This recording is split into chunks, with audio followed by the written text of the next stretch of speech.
Everyday Use by Alice Walker. I will wait for her in the yard that Maggie and I made so clean and wavy yesterday afternoon. A yard like this is more comfortable than most people know. It is not just a yard.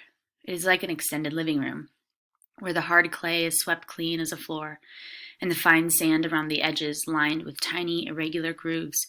Anyone can come and sit and look up into the elm tree and wait for the breezes that never come inside the house. Maggie will be nervous until after her sister goes. She will stand hopelessly in corners, homely and ashamed of the burned scars down her arms and legs, eyeing her sister with a mixture of envy and awe. She thinks her sister has held life always in the palm of one hand. That no is a word the world will never learn to say to her. You've no doubt seen those TV shows where the child who has made it is confronted, as a surprise, by her own mother and father, tottering and weakly from backstage. A pleasant surprise, of course. What would they do if parent and child came on the show only to curse out and insult each other? On TV, mother and child embrace and smile in each other's faces. Sometimes the mother and father weep. The child wraps them in her arms and leans across the table to tell how she would not have made it without their help. I've seen these programs. Sometimes I dream, a dream in which Dee and I are suddenly brought together on a TV program of this sort. Out of a dark and soft-seated limousine, I am ushered into a bright room filled with so many people. There I meet a smiling, gray, sporty man like Johnny Carson, who shakes my hand and tells me what a fine girl I have. Then we were on the stage, and Dee is embarrassing me with tears in her eyes. She pins on my dress a large orchid, even though she has told me once that she thinks orchids are tacky flowers. In real life, I am a large, big-boned woman with rough, man-working hands. In the winter, I wear flannel nightgowns to bed and overalls during the day. I can kill and clean a hog as mercilessly as a man. My fat keeps me hot in zero weather. I can work outside all day, breaking ice to get water for washing. I can eat pork liver cooked over the open fire minutes after it comes steaming from the hog. One winter, I knocked a bull calf straight in the brain between the eyes with a sledgehammer and had the meat hung up to chill before nightfall. But of course, all this does not show on television. I am the way my daughter would want me to be, 100 pounds lighter, my skin like an uncooked barley pancake. My hair glistens in the hot, bright lights. Johnny Carson has much to do to keep up with my quick and witty tongue. But that is a mistake. I know even before I wake up. Whoever knew a Johnson with a quick tongue? Who can ever imagine me looking a strange white man in the eye? It seems to me I have talked to them always, with one foot raised in flight, with my head fumed in whichever way is farthest from them. Dee, though, she would always look anyone in the eye. Hesitation was no part of her nature. How do I look, Mama? Maggie says, showing just enough of her thin body enveloped in pink skirt and red blouse for me to know she's there, almost hidden by the door.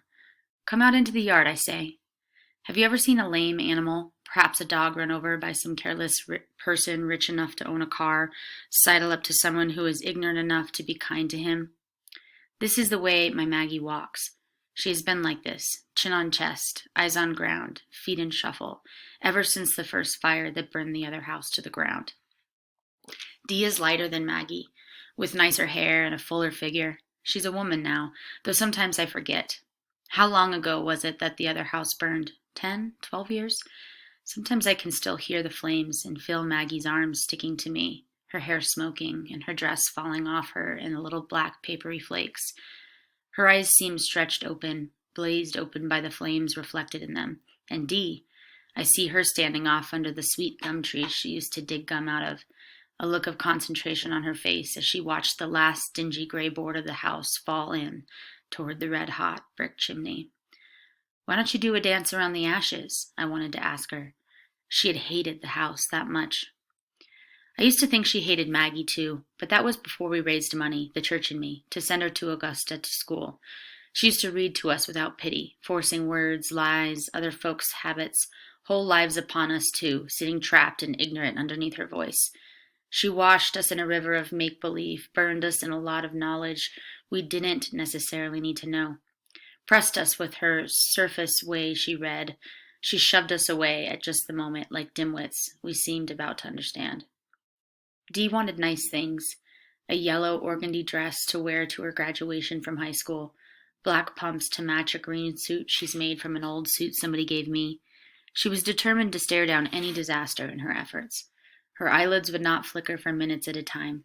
I often fought off the temptation to shake her. At 16, she had a style of her own and knew what style was. I never had an education myself. After second grade, the teacher was closed down. After second grade, the school was closed down. Don't ask me why. In 1927, colored asked few questions than they do now. Sometimes Maggie reads me. She stumbles along good-naturedly but can't see well. She knows she is not bright. Like good looks and money, quickness passes her by. She will marry John Thomas, who has mossy teeth and an earnest face, and I will be free to sit here and I guess just sing church songs to myself. Although I never was a good singer, never could carry a tune. I was always better at a man's job. I used to love to milk till I was hooked on the side in 49. Cows are soothing and slow and don't bother you, unless you try to milk them the wrong way. I have deliberately turned my back on the house. It is 3 rooms, just like the one that burned, except the roof is tin. They don't make shingle roofs anymore. There are no real windows, just some holes cut in the sides, like the portholes in a ship, but not round, not square, with rawhide holding the shutters up on the outside. This house is in a pasture, too, like the other one. No doubt when Dee sees it, she'll want to tear it down. She wrote me once that no matter where we choose to live, she will manage to come see us, but she will never bring her friends. Maggie and I thought about this, and Maggie asked me, Mama, when did Dee ever have friends? She had a few. Furtive boys in pink shirts hanging about on wash day after school, nervous girls who never laughed. Impressed with her, they worshipped the well-turned phrase, the cute shape, the scalding humor that erupted like bubbles, and she read to them. When she was courting Jimmy T, she didn't have much time to pay to us, but turned all of her fault-finding power on him. He flew to marry a cheap city girl from a family of ignorant, flashy people. She hardly had time to recompose herself. When she comes, I will meet, but there they are. Maggie attempts to make a dash for the house in her shuffling way, but I stay her with my hand. Come back here, I say, and she stops and she tries to dig a well in the sand with her toe. It is hard to see them clearly through the sun, but even the first glimpse of leg out of the car tells me it is Dee. Her feet were always neat-looking, as if God himself had shaped them with a certain style. From the other side of the car comes a short, stocky man. Hair is all over his head, a foot long, and hanging from his chin like a kinky mule tail. I hear Maggie suck in her breath. Is what it sounds like when you see the wriggling end of a snake just in front of your foot on the road. Dee next. A dress down to the ground in this hot weather. A dress so loud it hurts my eyes. There are yellows and oranges enough to throw back the light of the sun. I feel my whole face warming from the heat waves it throws out. Earrings gold, too, and hanging down to her shoulders. Bracelets dangling and making noises when she moves her arm up to shake the folds of the dress out of her armpits. The dress is loose and flows, and as she walks closer, I like it.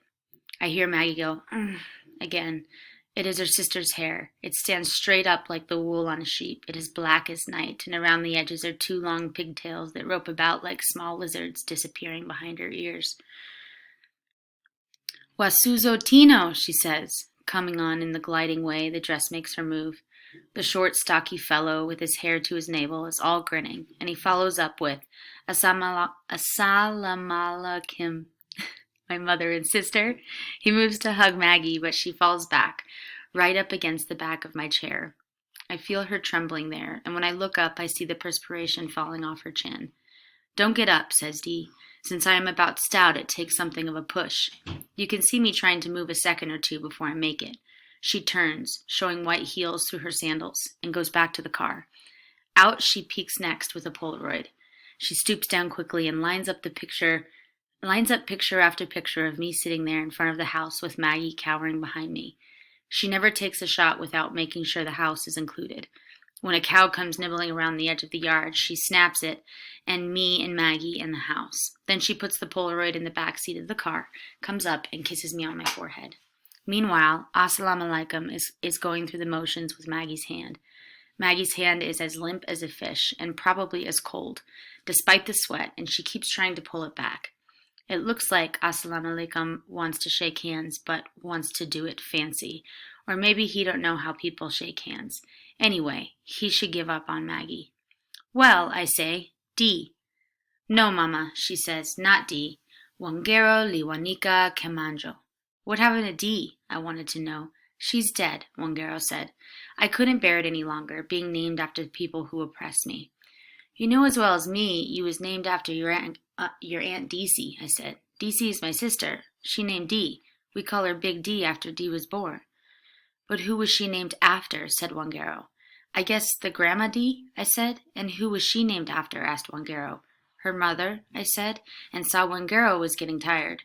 That's about as far back as I can trace it, I said, though, in fact, I probably could have carried it back beyond the Civil War through the branches. Well, said Assalamu alaikum, there you are. Oh, I heard Maggie say. There I was not, I said, before DC cropped up in our family, so why should I try to trace it back that far back? He just stood there grinning, looking down on me like somebody inspecting a car. Every once in a while he and Wangero sent eye signals over my head. How do you pronounce this name? I asked. You don't have to call me by it if you don't want to, said Wangero. Why should I asked. If that's what you want us to call you, we'll call you. I know it might sound awkward at first, said Wangero. I'll get used to it, I said. Ream it out again. Soon after we got the name out of the way, Assalamu alaikum had a name twice as long and 3 times as hard. After I tripped over it 2 or 3 times, he told me just call him Hakim Abarba. I wanted to ask him was he a barber, but I really didn't think he was, so I didn't ask. You must belong to those beef cattle peeps down the road, I said. They say Assalamu alaikum when they met you, too, but they didn't shake hands. Always too busy, feeding the cattle, fixing the fences, putting up salt, lick shelters, throwing down hay. When the white folks poisoned some of the herd, the men stayed up all night with the rifles in their hands. I walked 1.5 miles just to see the sight. Hakima Barber said, I accept some of their doctrines, but farming and raising cattle is not my style. They didn't tell me, and I didn't ask whether Wangero, D, had really gone and married him. We sat down to eat, and right away he said he didn't eat collards and pork was unclean. Wangero, though, went on through the chitlins and cornbread and the greens and everything else. She talked a blue streak over the sweet potatoes. Everything delighted her, even the fact that we still used the benches her daddy made for the table when we couldn't afford to buy chairs. Oh, Mama, she cried, then turned to Hakima Barber.